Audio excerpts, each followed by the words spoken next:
সন্ধে নামলেই পাখিদের ঘরে ফেরার তাড়া থাকে। আমার সেই অর্থে কিছু নেই, বরং এই সন্ধ্যের সময়টা কারো কার্নিশে বসে জিরোতে ভালো লাগে। বলা যেতে পারে ইভিনিং রিফ্রেশমেন্ট। আসলে একলা হওয়ার অনেক জ্বালা যে সবাই এড়িয়ে চলে, পাশে এসে জানতে চায় না কি হয়েছে।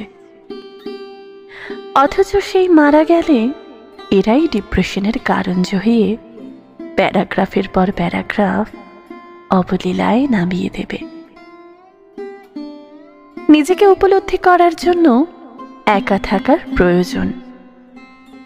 এই যে রোজ একই কক্ষপথে ঘুরে বেড়াই, নিজের কাজটুকু করে স্বাচ্ছন্দ্যে চালিয়ে নেওয়ার জন্য এটাই অনেক।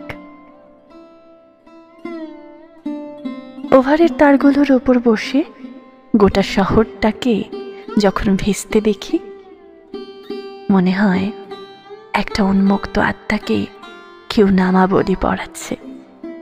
থামলে সোনালি রোদ্দুর আর ঝলমলে আকাশ, আর সাথে নৈরিত গুণে রামধনু নমস্কার। উড়ে যাই এক লহমায় তাকে ছোব বলে। প্রতিটি সত্তা চায় কারোর না কারোর আকাশের রামধনু হতে, কিন্তু ঝড় বৃষ্টিতেই খেই হারিয়ে ফেলে, তারপর আর ফেরা হয় না। সবাইকে ফিরতে নেই।